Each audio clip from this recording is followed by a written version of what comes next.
All right, welcome back or welcome to the Growth Project. My name is Dr. Cory Shaffer, joined today by Dr. Brian Selman. Just as a reminder, if you're new to us here at AMPLOS, we are interested in your personal, your professional growth. We're all about pursuing better. We hope that this podcast contributes to that. Brian, we got a new setup here. If you're just listening to this, you might not be able to take that in, but if you're checking us out on YouTube, we got a little different setup. I'm excited about it. How you feeling? I'm a little anxious about it. Being on camera it's a thing. It's new. It's different. Give us some grace on that, guys.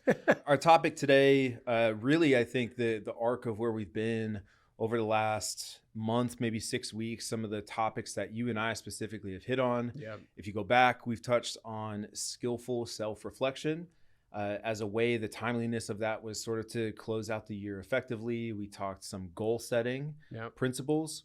And today, somewhere in the middle of this is journaling as a way that I think that can really help pull through the skillful self-reflection piece, and something that can probably aid in the goal setting process. Yeah, I think if we had put enough thought into it on the front end, we would have developed this as a kind of coherent arc, a little bit of a bundled strategy of starting 24 on the right foot, so to speak, or starting your year or wherever you're starting from on the right foot. But there's tons of synergy in my mind between these ideas. And I think done in conjunction with one another or given appropriate consideration can certainly add or enhance those particular processes. I think there will be tons of connections for us to make between those ideas that we've already laid out. So I would just encourage anybody, if you're interested in taking a deeper dive into some of these concepts, again, same method as what we're going to do today. We're going to make the case for why it's valuable to you, the benefits and the expectations you can have by exploring these processes, understand how to do it, and then also give a little space to adapt it and evolve it in your own way. Same can be said for skillful self-reflection and effective goal setting, and ultimately goal achievement is really what that was about. But here's how to do it, make it your own, and keep these principles in mind. I also want to give a quick note, because you mentioned hey, if you're really interested in this, we're going to take a deeper dive. If this is a topic though that seems new to you, if this is a topic that seems I don't know if that's for me, maybe your idea of journaling, what you have in your mind is sort of the Dear Diary kind of approach. I would encourage you to stay open-minded. If you're going to continue listening, that's really not what this is about. Yeah. Sure, that's one way that you can look at this process of journaling, and something that ultimately was probably sort of glamorized or painted in such a light, through movies and TV and radio and that kind of thing. But the journaling process can be really, really effective. It's something that even just anecdotally, research probably points to this as well. If we really took a deep dive, this is something that high performers do. Yep. And it's something that can be really helpful for both physical and mental health. That's what all the research is pointing to. And so again, just a note here for our listeners, really try to have a growth mindset about this. If this is something that seems uncomfortable or fluffy or soft, there's some really, really good information in here. So regardless of which end of the spectrum you're coming from, just be open to it. Yeah, I think that was always something that we needed to acknowledge in my former life, where we were talking journaling with professional athletes, as if this is, the notion that that this is a strategy reserved exclusively for adolescent or teenage females. And of course, it's not that at all, regardless of the way it's portrayed in a pop culture scenario. But the effects are real. The benefits are real. We're going to lay out what those are. Again, this is not a new concept. This is not. This is contemporary research on an old school idea. Plenty of evidence to support people and famous characters throughout history that have leveraged the power of journaling and used it in a positive way. President Ronald Reagan, for example, kept a diary for every single day he was in office.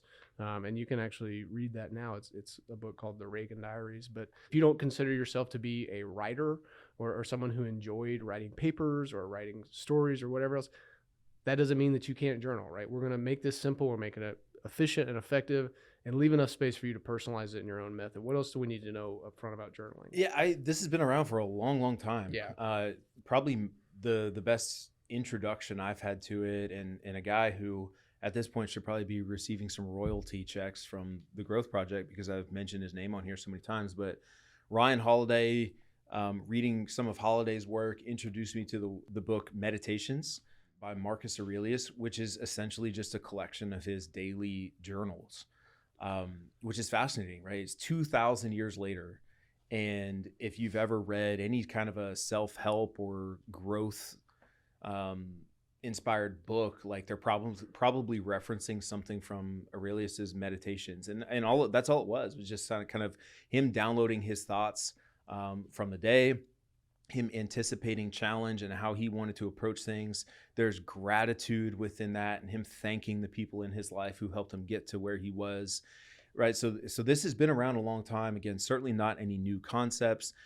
The research that we're going to describe here probably is more recent in sort of highlighting all the benefits of journaling, and specific to that. And we're not going to dive into all the protocols and specifically these research studies, but the research is highlighting that journaling in whatever capacity shows boosts in mindfulness, memory, communication skills, better sleep, stronger immune system responses, more self-confidence, heightened awareness, and encourages vulnerability. So there's a emotional intelligence piece to it, a benefit to it as well. So those are all the benefits.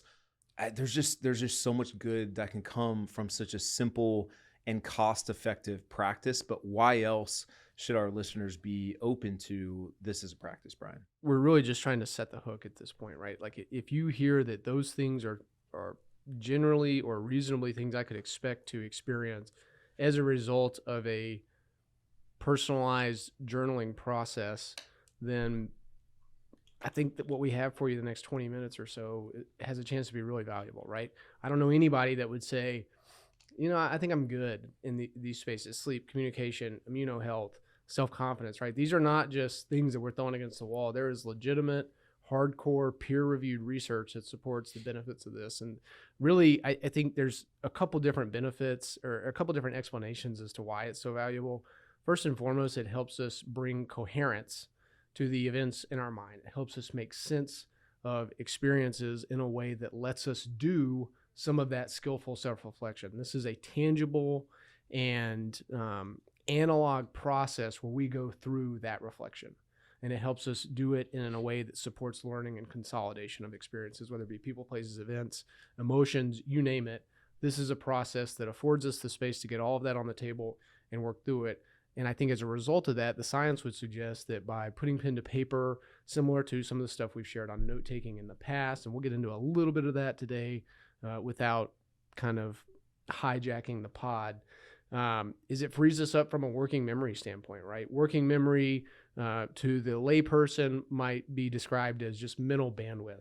And so when you go through a journaling process and you put pen to paper, thoughts, feelings, emotions, experiences, that kind of thing, you're literally offloading that from your hard drive onto the paper. And so it gives you more space. It gives you more opportunity to be less reactive. It helps you bring coherence to it and to look at it with a little greater sense of objectivity in the pursuit of understanding it and using it in a way, integrating it into your perspective to move forward from. And we can come back to that in a little bit when we get deeper into the application. I wanted to throw out, we talked about all these different benefits of journaling.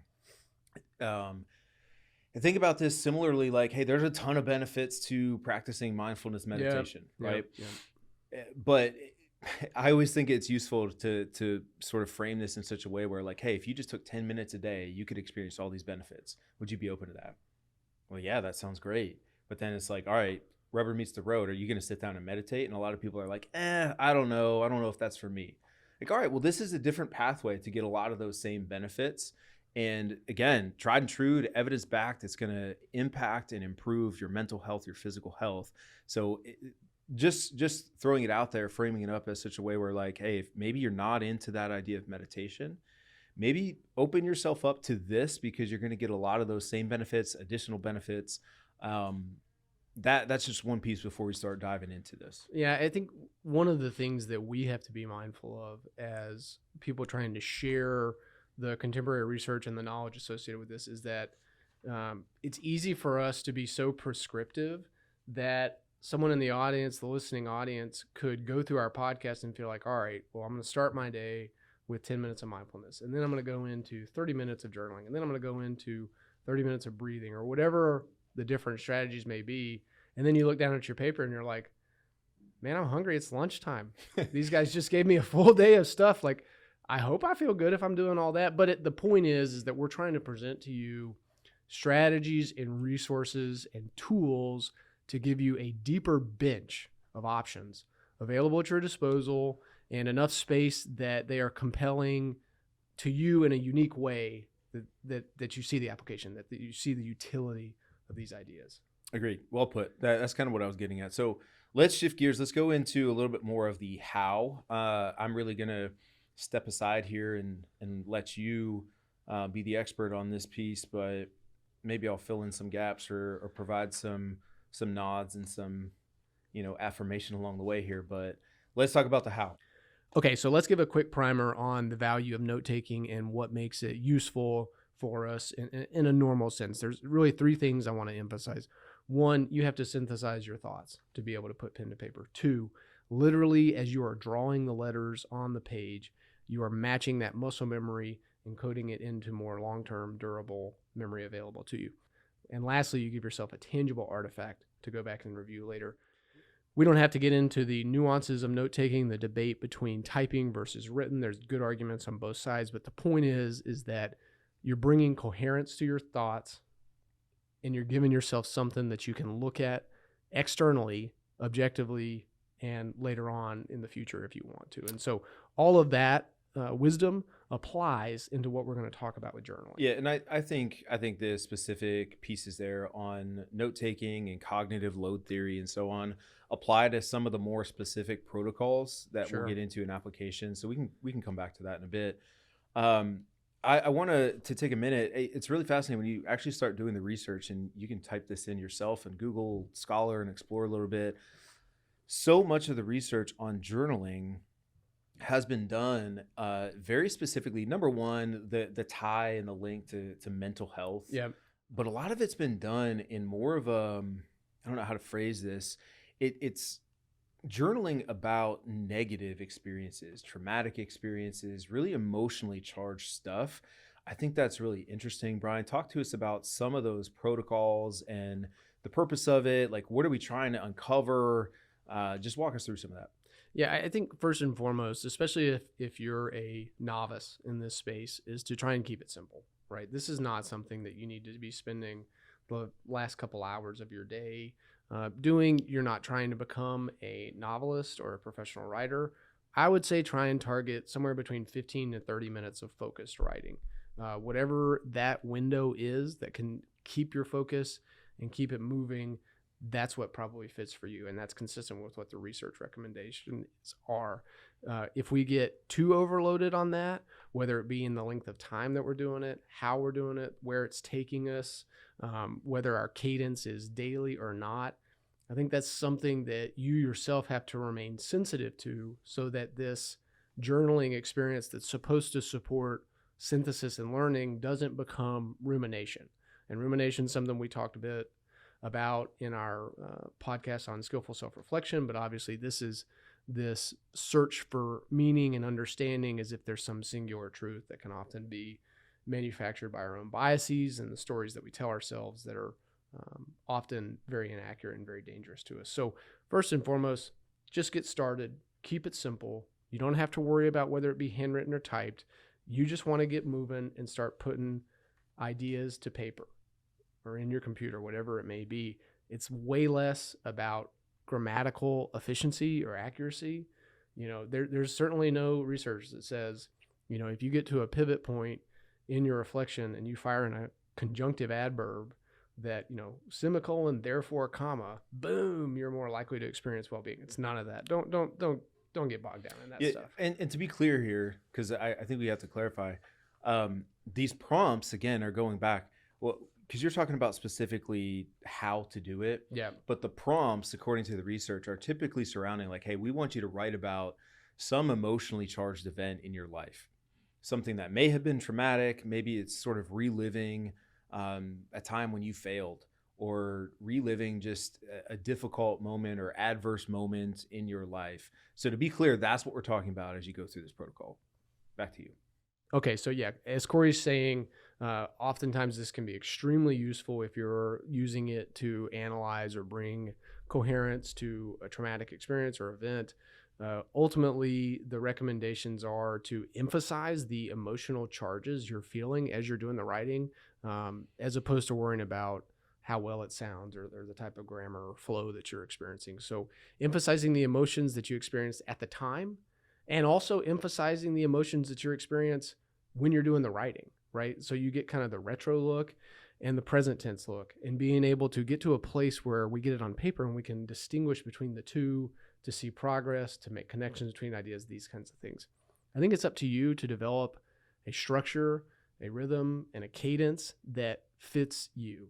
If you are the type of person that can get into it on a daily basis and you like to design that into your routine and your experiences, good for you.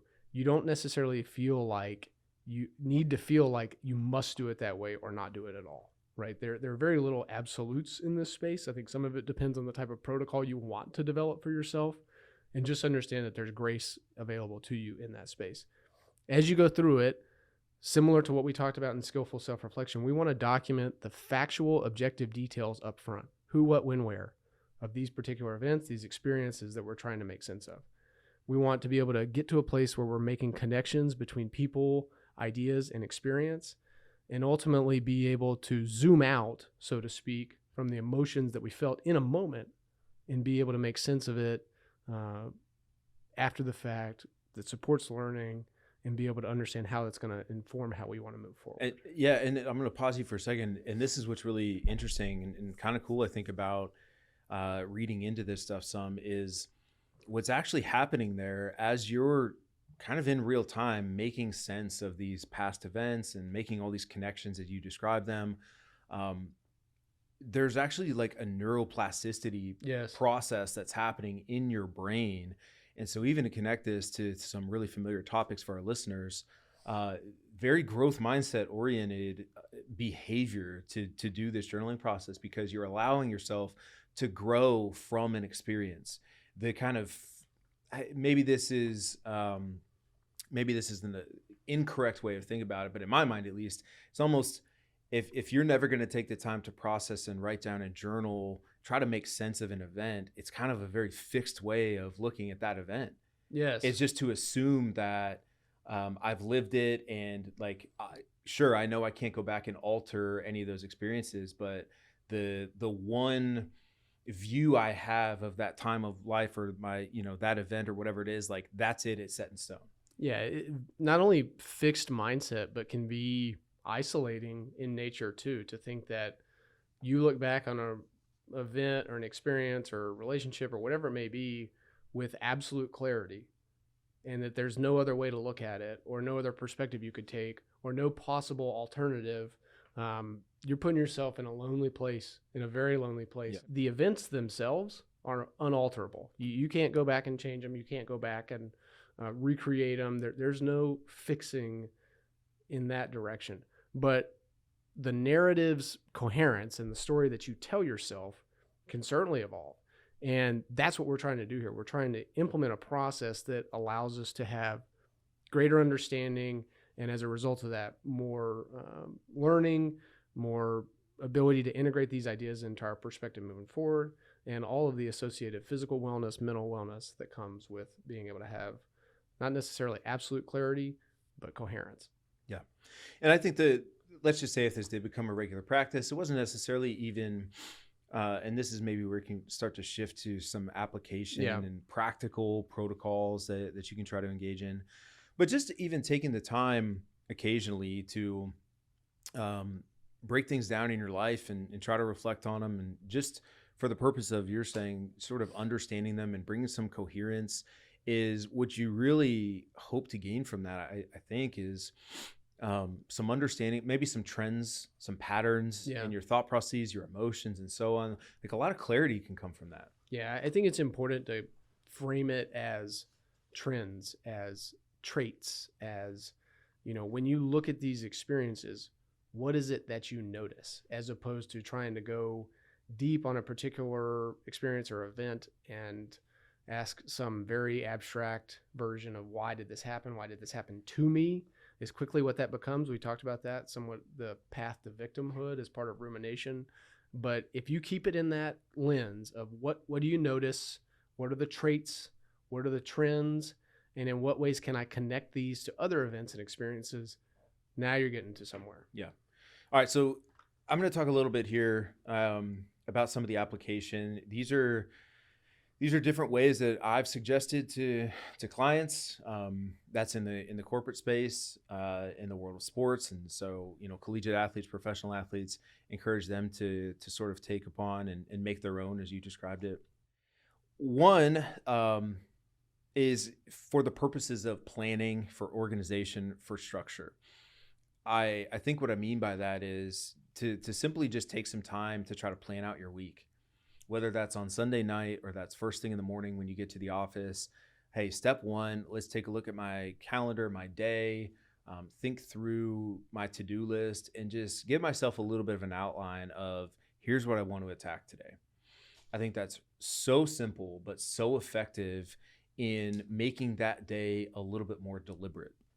In the world of sports, this would be akin to, athlete, first thing you should be doing when you get to, your facility, the locker room, whatever, pull out that journal, think through like, all right, it's Tuesday practice. I generally have an understanding of what Tuesday practices look like. Here's what I want to focus on today. And even just that brings a little bit more intention to what you're about to go and do. So now instead of just checking the box and going through the motions of my day, there's a purpose to it. I have a more mindfulness approach of what I'm trying to get out of it. And again, this points to, theory of deliberate practice. It's just going to be that much more quality as a result. Yeah, I think this is a good space to try and leverage some of the wisdom of James Clear and the ideas of habit stacking, where, if getting started is your challenge, try and identify something that you're already doing that is programmed into your routine, into your nature, and be able to take a small step forward off of that. So for me, for example, one of, if not the very first thing that I do in the morning is to go start a pot of coffee. And I could effectively execute some of these journaling protocols while I'm waiting for the pot of coffee to brew. Like, it literally should not take too much longer than that, unless I'm in a space where I want to get a little deeper into that. Either way, I could do it as associated with the pot of coffee. Another example of just habit stacking, when I worked in professional baseball for over a decade, one of the things that I knew I could reliably count on as part of my day-to-day routine, which was so scattered in general, was that before every baseball game, I was going to hear the national anthem.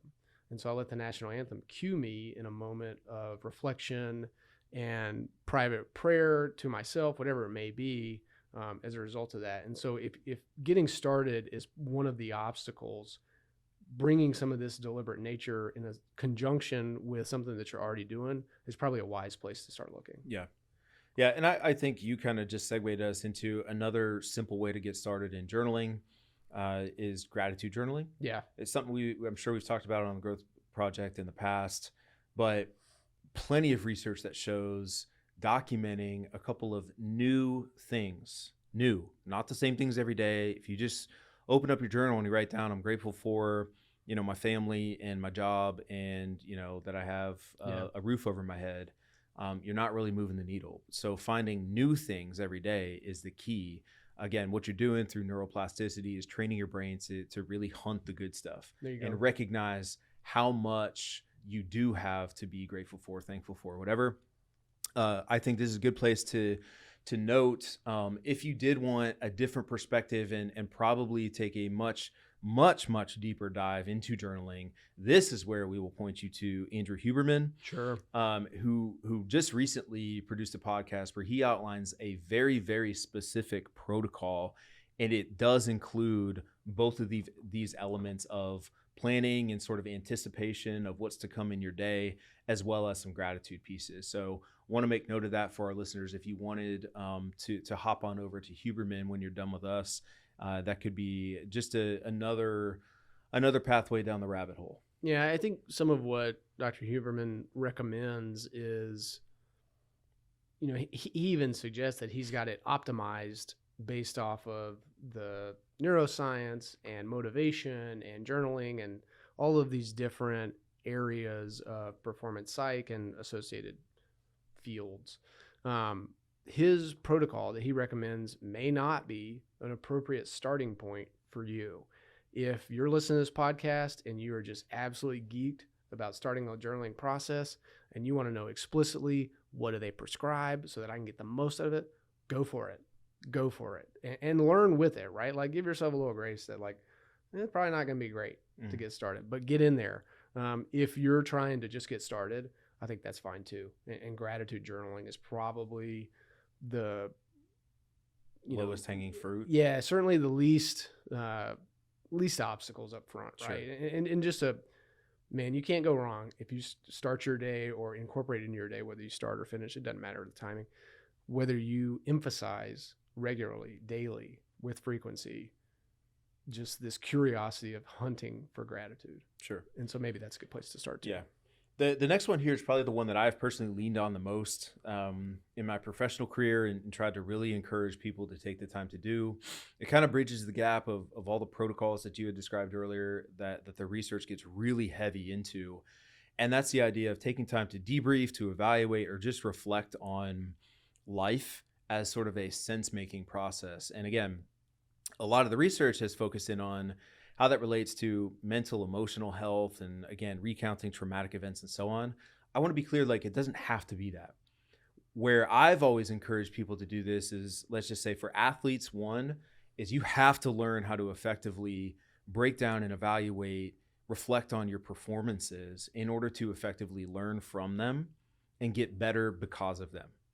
So that's how I've spent a lot of my time and really, really encourage people in that world of athletics to learn how to do this. And as you noted, it's usually pretty bad early on. Yeah. But man, I'm just so proud of them for starting, right? Step one is start it, try it, see what makes sense for you, and then let it evolve naturally over time into a process that really fits what you're looking for, but is still effective and gets at some of the things that we want.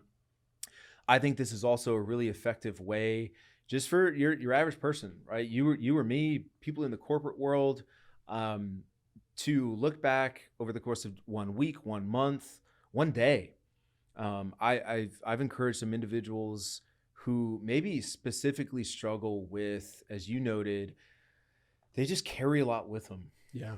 Right. And it feels like then think about the repercussions of that is every day, just inherently my job brings some stress. There's always fires to put out. There's always a lot on my plate. Maybe I'm overwhelmed. I'm in a leadership role. So I really am concerned about, all the different people that I have to manage or oversee, plus the health of the business and this and that.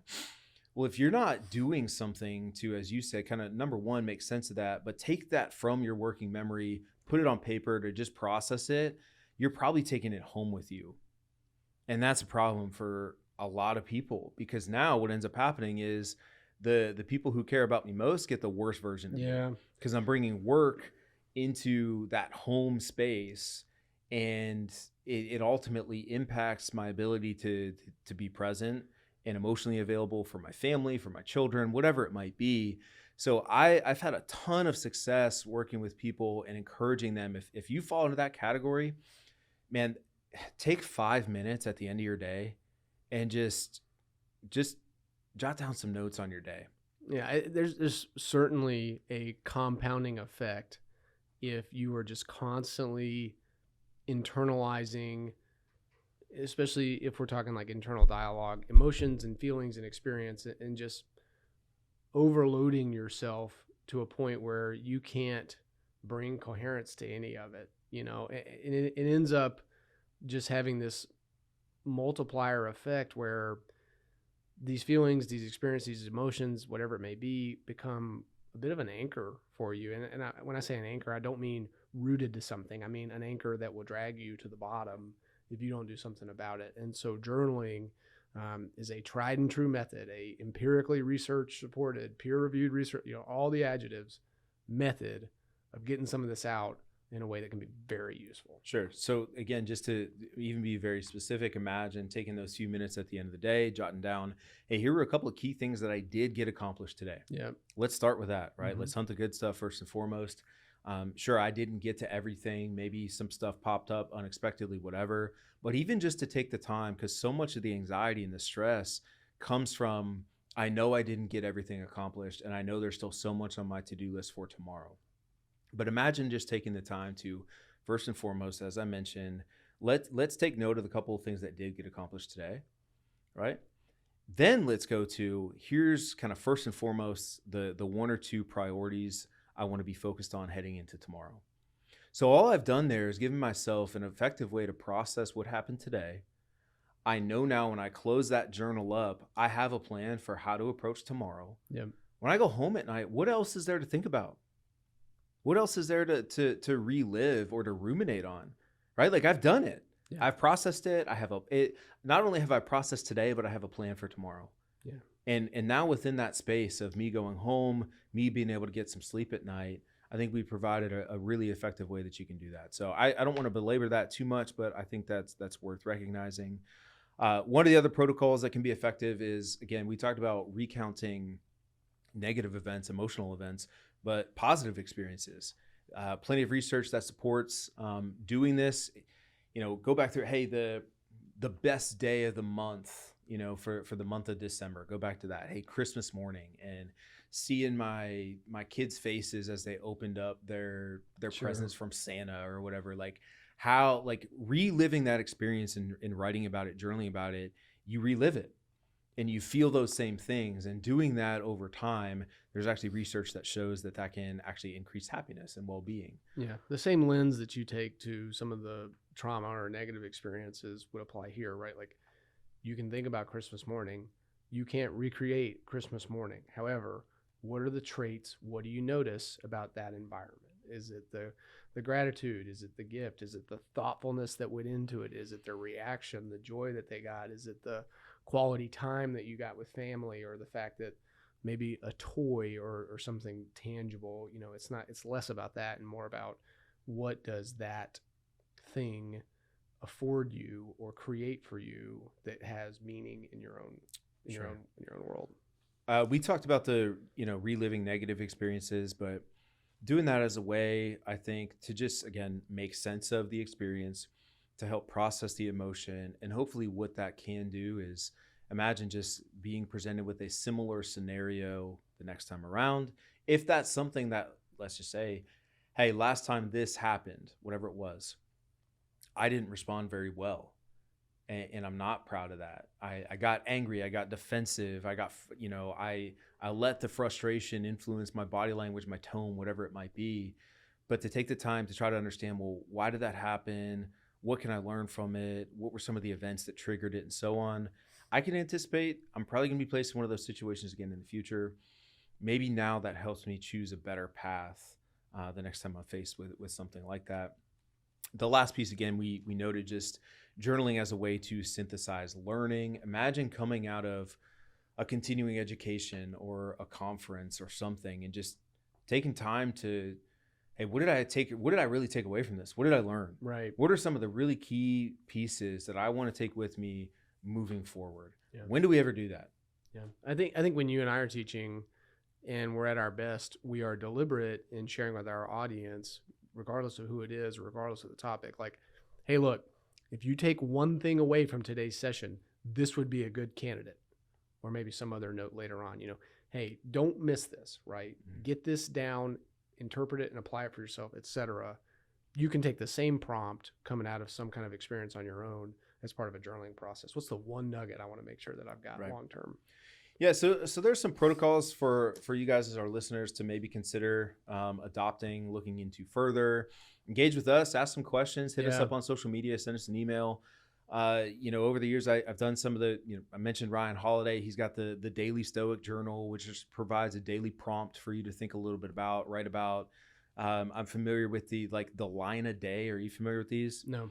So a line a day is essentially just take your entire day and over the course of a year. And I think actually how these are packaged up is it's 5 years. Oh, wow. But take every day, just write one line about today. Summarize your day in just one line. And then over the course of a year, 2 years, 5 years, to be able to look back and kind of relive, you can imagine how cool that might be. So there are a lot of different ways that you can do this. We tried to point you in the direction of some that we feel like are pretty useful and maybe helpful. Again, if you do have questions on this, let us know. Brian, any final thoughts on journaling? No, I just, no more excuses, right? This is for everybody. There's utility for it. There's enough space and latitude for you to make it personal and consistent with your own preferences and rhythm and schedule. There's no excuses. There's just upside. There's just benefit. Hard to make an argument against it at this point.